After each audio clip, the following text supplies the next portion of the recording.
Não faltaram emoções fortes nos 2 primeiros quadrimestres do ano no Brasil. Definitivamente, o país não é para aqueles que têm coração fraco. Apesar disso, a gente teve uma recuperação econômica que foi ganhando força com todos os choques que aconteceram. É bom lembrar que em janeiro, a delação do Marcelo Odebrecht recebeu o nome de delação do fim do mundo. E nós nem sabíamos que 4 meses mais tarde o final do mundo teria reprise no Brasil com o escândalo das delações de Joesley Batista. Isso tudo para dizer que mesmo com isso, a gente teve no primeiro trimestre um crescimento do PIB de 1% em relação ao trimestre anterior, na hora que a gente desconta os efeitos da sazonalidade. Parece pouco, não é. Se isso fosse mantido no mesmo ritmo ao longo de todo o ano, a gente está falando de um ritmo anualizado de crescimento de 4,1%, muito maior do que qualquer um imaginaria para o PIB nesse ano.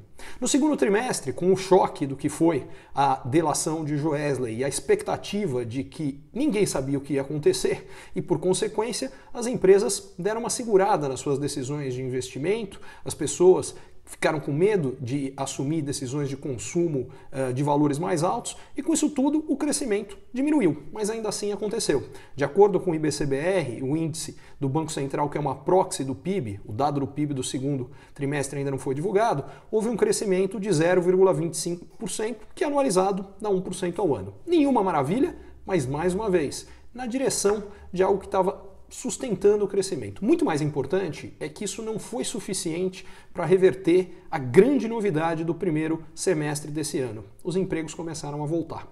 E isso, diga-se de passagem, nem eu, que talvez fosse o economista mais otimista com as perspectivas de uma recuperação chegando antes do que as pessoas imaginavam, acreditava. Eu achava que o emprego só ia começar a voltar no segundo semestre, ou eventualmente, talvez até só no comecinho do ano que vem. Não, ele veio antes e mesmo com os impactos negativos que nós tivemos das delações, ele se sustentou. Os investimentos estrangeiros continuaram fortes, aliás, eles foram recordes no primeiro semestre, investimentos diretos de empresas estrangeiras, ou seja, empresas estrangeiras que iniciaram negócios no Brasil, que compraram outras empresas aqui, ou que investiram nos negócios que tinham, fizeram os maiores investimentos da história para um primeiro semestre. Isso tudo para dizer o seguinte: para completar, a inflação caiu para o nível mais baixo desde 1999, o que significa que esse processo de queda de juros que nós já vimos vai continuar.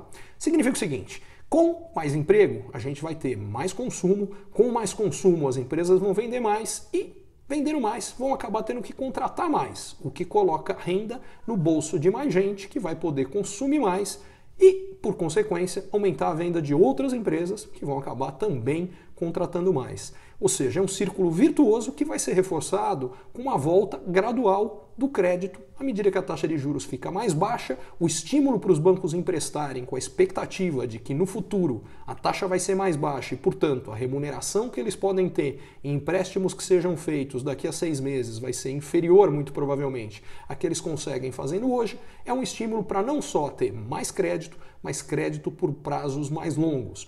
Tudo isso permite, mais uma vez, mais consumo, mais investimento, mais crescimento. Isso vai gerar um monte de oportunidades para as empresas que souberem se posicionar, que souberem como aproveitar esses impactos macroeconômicos positivos e transformar isso em resultados. Isso passa por inovação, isso passa por melhores produtos, por melhores serviços, por melhor atendimento. Basicamente, passa por estar preparado. E é exatamente isso que eu espero ter a chance de ajudar a fazer com a sua equipe, com seus parceiros, para que vocês aproveitem isso daqui para frente, não só nesse último quadrimestre do ano, mas ao longo do ano que vem, quando é muito provável que esse processo se fortaleça, salvo um novo choque político de dimensões ainda maiores, porque é bom lembrar que a gente já teve choques políticos gigantes. E diga-se de passagem, se nem um sujeito correndo com uma mala sendo filmado foi suficiente para reverter esse quadro de recuperação econômica, aparentemente a gente precisa de um novo escândalo maior ainda.